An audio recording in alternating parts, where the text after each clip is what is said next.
جو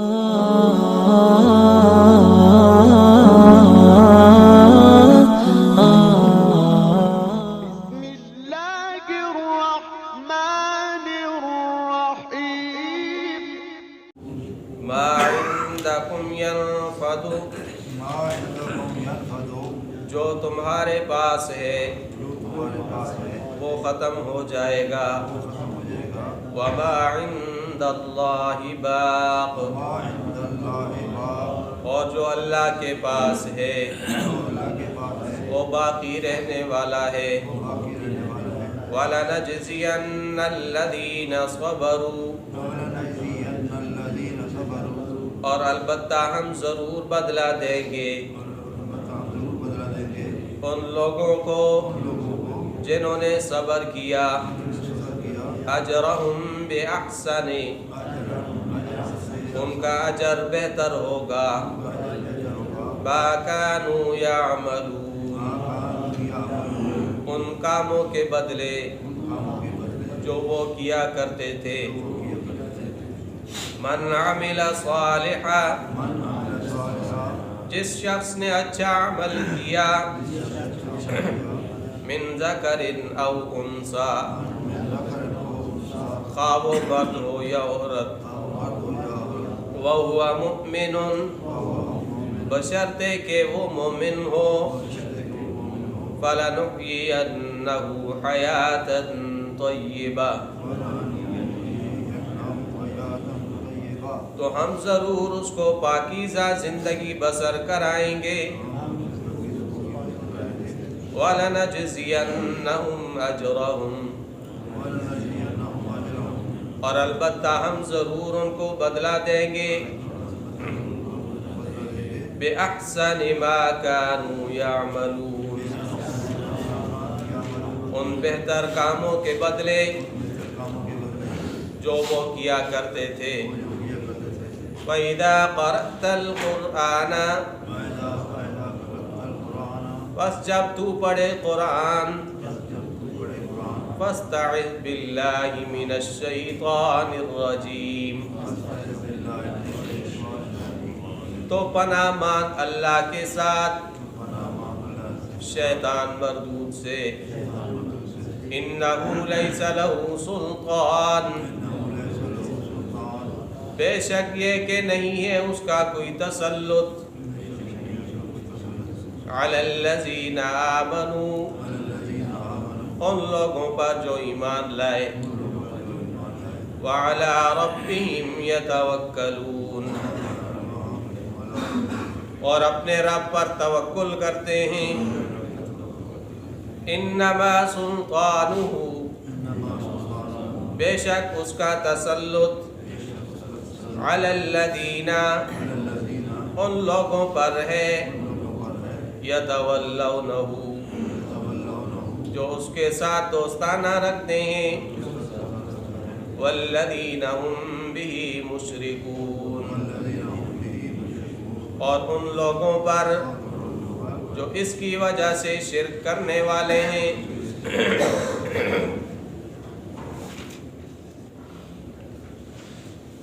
پچھلی آیت کریمہ کے اندر اللہ جل شانہ نے فرمایا لا تشتروا بعہد اللہ ثمنا قلیلا، کہ جو تم نے عہد کیے ہیں ان عہد کے بدلے میں تھوڑی قیمت مت خریدو.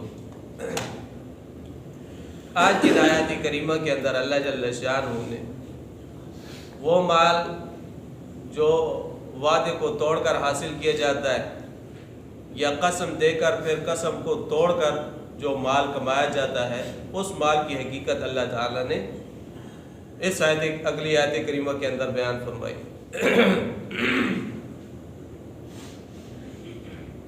ما عندکم ینفد وما عند اللہ باق، جو کچھ تمہارے پاس ہے وہ ختم ہو جائے گا اور جو اللہ کے پاس ہے وہ باقی رہنے والا ہے. انسان کے پاس جو کچھ بھی، یعنی وہ مال جو تم نے قسمیں توڑ کر وعدوں کو توڑ کر جو مال تم نے حاصل کیا وہ سارا کا سارا مال وہ ختم ہو جائے گا. اور پھر یہاں پہ یہ جو ما عندکم ہے، ما کا لفظ مفسرین فرماتے ہیں کہ اس سے مراد صرف مال و دولت نہیں ہے، بلکہ انسان کو اللہ نے صحت دی ہے، انسان کو اللہ نے زندگی دی ہے، انسان کو اللہ نے مال دیا ہے، انسان کو اللہ نے مکان دیا ہے، انسان کو اللہ نے تجارت دی ہے، انسان کو اللہ نے ملازمت دی ہے، انسان کو اللہ نے بہت کچھ دیا ہے۔ جو کچھ بھی دیا ہے وہ سارا کا سارا اس کے اندر ہے۔ ما عندکم، جو کچھ بھی تمہارے پاس ہے، تمہاری صحت، تمہاری زندگی، تمہارے مکان، تمہاری رہائش، تمہاری تجارت، تمہارا مال، تمہاری دولت، تمہاری جائیداد، جو کچھ بھی ہے، ما عندکم ینفد، وہ سارا کا سارا ختم ہو جائے۔ وما عند اللہ باق، اور جو کچھ اللہ کے پاس ہے وہ باقی رہنے والا، وہ باقی رہے گا۔ اللہ کے پاس کیا ہے؟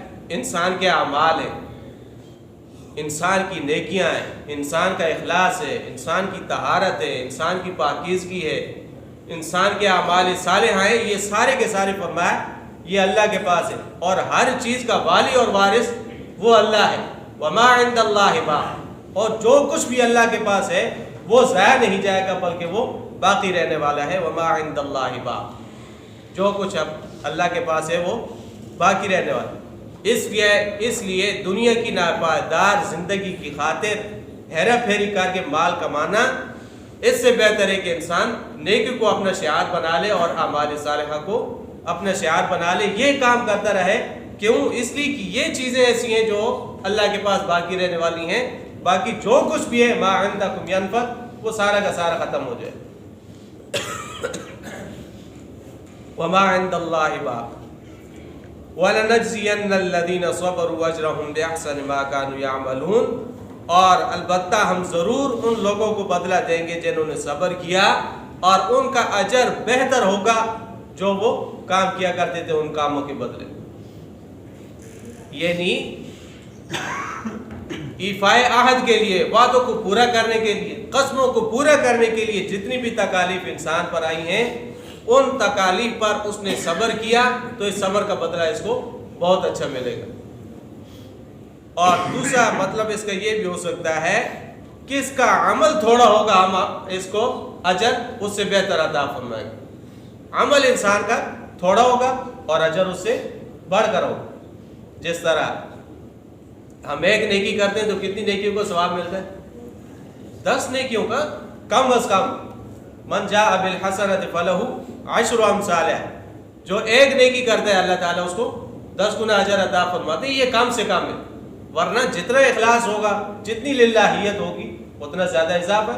مثل الذین ينفقون اموالهم فی سبیل اللہ کمثل حبۃ انبتت 7 سنابل فی کل سنبلۃ 100 حبۃ واللہ یضاعف لمن یشاء۔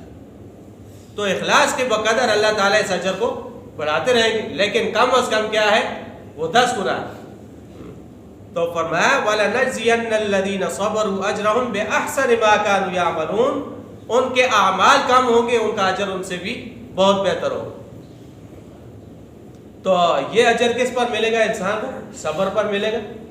تکالیف آئی، ان پر صبر کیا، آزمائشیں آئی، صبر کیا، مصیبتیں آئی، ان پر صبر کیا، تو اللہ تعالیٰ ان کو یہ بدلہ دے گا۔ من عمل صالحا من ذکر او انثی، جس شخص نے نیک عمل کیا، خواہ وہ مرد ہو یا عورت، وہو مؤمن، بشرطے کہ وہ ایمان والا ہو، فلنحیینہ حیاتا طیبہ، تو ہم ان کو پاکیزہ زندگی عطا کریں گے۔ حضور اکرم صلی اللہ علیہ وسلم کے زمانے میں اور نزول قرآن کے زمانے میں بعض عورتوں کے ذہنوں کے اندر ایک اشکال پیدا ہوا کہ ہر جگہ یہ مرد جو ہے نا یہ پیش ہوتے ہیں، ہر جگہ پہ انہی کا تذکرہ، انہی کا تذکرہ، انہی کا تذکرہ۔ ہم بھی تو نصف انسانیت، ہم کو بھی تو اللہ نے پیدا کیا، ہمارا تذکرہ کہیں نہیں ہے۔ تو اللہ تعالیٰ نے ان کے اس تردد کے جواب میں بہت سارے قرآن کریم کے بہت سارے مقامات پر مردوں کے ساتھ عورتوں کا بھی ذکر فرمایا من عمل صالحا من ذکر او انثی، جو کوئی بھی عمل کرے گا چاہے وہ مرد ہو یا عورت ہو، مرد ہو یا عورت ہو، کوئی بھی نیک عمل کرے گا تو نیک عمل کی صلے کے اندر کوئی تفاوت نہیں ہوگا کہ مرد کو زیادہ مل رہا ہے عورت کو کم مل رہا ہے، ایسا نہیں ہوگا، بلکہ نیک عمل جو بھی کرے گا چاہے وہ مرد ہے چاہے وہ عورت ہے، جتنا نیک عمل ہوگا اور پھر جتنا اخلاص ہوگا، مرد عورت کا کوئی تفاوت نہیں رکھا جائے گا، بلکہ پورا ہر ایک کو بدلہ دیا جائے۔ من عمل صالحا من ذکر او انثی، دوسری جگہ پہ فرمایا للرجال نصیب مما اکتسبوا وللنساء نصیب مما اکتسبن، مردوں کے لیے حصہ ہے جو انہوں نے کمائی کی، عورتوں کے لیے حصہ ہے جو انہوں نے کمائی کی۔ اور یہاں پہ من عمل صالحا من ذکر او انثی کے الفاظ، دوسری جگہ پہ ومن یعمل من الصالحات من ذکر او انثی، جو کوئی بھی نیک عمل کرے گا مرد ہو یا عورت، عمل نیک ہونا چاہیے، اس کے اندر اخلاص، للہیت اور طہارت ہونی چاہیے، آگے اجر اللہ تعالیٰ سب کو ایک جیسا دے گا، تو اس کے اندر کوئی تفاوت نہیں ہوگا۔ اور سورہ احزاب کے اندر اللہ تعالیٰ نے مردوں کے ساتھ عورتوں کی تعریف فرمائی اور فرمایا کہ ان صفات کے جو حامل مرد ہوں گے یا جو عورتیں ہوں گی ان کے ساتھ اللہ نے مغفرت اور اجر عظیم کا وعدہ کیا۔ ان المسلمین والمسلمات، مسلمان مرد اور مسلمان عورتیں، والمؤمنین والمؤمنات، مومن مرد اور مومن عورتیں، اور اسی طرح آگے بہت ساری صفات ہیں، ان المسلمین والمسلمات والمؤمنین والمؤمنات والقانتین والقانتات والصادقین والصادقات والصابرین والصابرات والخاشعین والخاشعات والمتصدقین والمتصدقات والصائمین والصائمات والحافظین فروجهم والحافظات اعد اللہ لهم مغفرۃ واجرا عظیما۔ تو اللہ تعالیٰ نے ان کے ساتھ کیا کیا؟ اجر عظیم کا وعدہ کیا۔ تو فرمایا من عمل صالحا من ذکر او انثی، جو بھی عمل کرے چاہے وہ مرد ہو یا عورت ہو، لیکن شرط کیا ہے؟ وہ ہوا مومن ہو، ایمان ہو۔ ایمان انسان کے اعمال کی قبولیت کی بنیاد ہے۔ ایمان نہیں ہوگا تو بڑے سے بڑا عمل وہ اکارت چلا جائے گا، ضائع چلا جائے گا، اس کا کوئی فائدہ نہیں۔ ممکن ہے دنیا کے اندر اس کو کچھ مل جائے، لیکن آخرت کے اندر جو ان اعمال پر اجر ملے گا وہ ایمان کی بنیاد پہ ملے گا۔ تو فرمایا وہ ہوا مومن ہو۔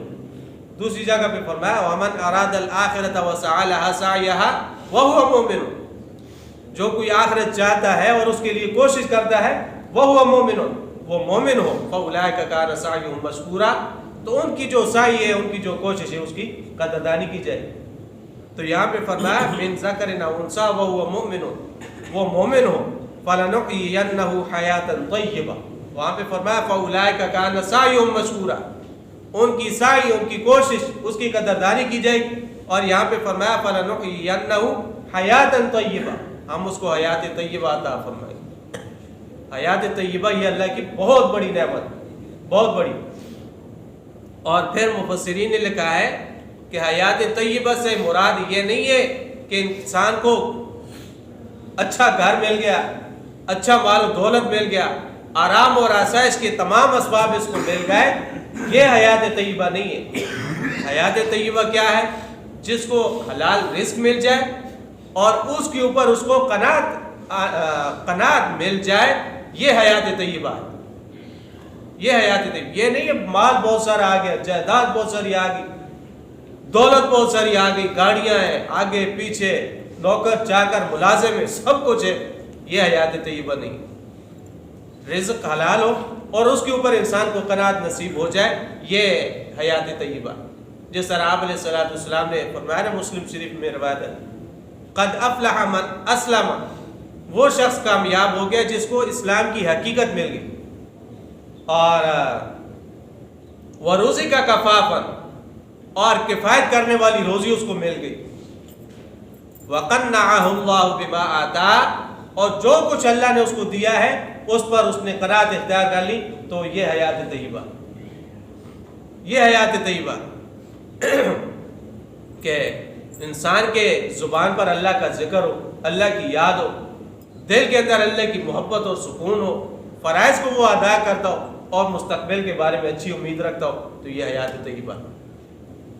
جس کو اچھی روزی مل گئی، حلال روزی مل گئی، تو اس کو پھر ایمان کی حلاوت مل جاتی، اعمال کا جو لطف ہے، جو مزہ ہے، وہ اس کو نصیب ہو جاتا ہے، اور جو کچھ اللہ نے دیا ہے اس پر انسان راضی ہو جائے اور اللہ کا شکر ادا کرنے لگ جائے، تو اللہ تعالیٰ اس کو نیکی کی توفیق عطا فرماتے۔ جس طرح شیخ سعدی رحمۃ اللہ علیہ نے ایک واقعہ لکھا ہے کہ ایک شخص تھا، اس کو چیتے نے کاٹ دیا، چیتے نے کاٹا اور وہ دریا کے کنارے جا کے بیٹھ کے اللہ کا شکر کر رہا ہے، دریا کے کنارے بیٹھا، چیتے نے کاٹا اور دریا کے کنارے بیٹھ کے اللہ کا شکر کر رہا ہے۔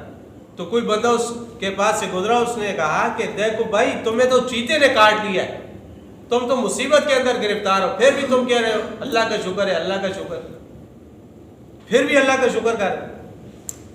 تو اس شخص نے کہا الحمدللہ بمصیبت گرفتار آمدن نہ کہ بامعصیت، کہ میں اللہ کا شکر ادا کروں کہ اللہ نے مجھے مصیبت کے اندر گرفتار کیا ہے، معصیت کے اندر گرفتار نہیں کی، نافرمانی کے اندر اللہ نے مجھے گرفتار نہیں۔ ہمارے بزرگوں میں سے بزرگ گزرے شیخ الہند محمود حسن دیوبندی رحمۃ اللہ، انہوں نے ایک فتویٰ دیا تھا، اس فتوے کی پاداش میں انگریز نے ان کو گرفتار کیا، جیل کے اندر پڑے، روزانہ ڈیلی بلا ناغہ 10 پارے روزانہ قرآن کریم کی تلاوت کر، جیل میں بیٹھے درود شریف بھی پڑھ رہے، لیکن زبان پہ پھر بھی اللہ کا شکر۔ کیا کہتے تھے؟ اے اللہ تیرا شکر ہے تو نے مجھے مصیبت کے اندر مبتلا کیا ہے، معصیت اور گناہ کے اندر مبتلا نہیں۔ تو اللہ تعالیٰ پھر یہ عطا فرماتے، ایسی حیات طیبہ، یہ پاکیزہ زندگی پھر اللہ تعالیٰ عطا فرماتے۔ اور جن کے پاس ایمان نہیں ہے، مال و دولت بہت کچھ ہے، دنیا بہت ہے ان کے پاس، لیکن وہ حیات طیبہ ان کو نصیب نہیں ہے، وہ حیات خبیثہ کے ساتھ زندگی گزار۔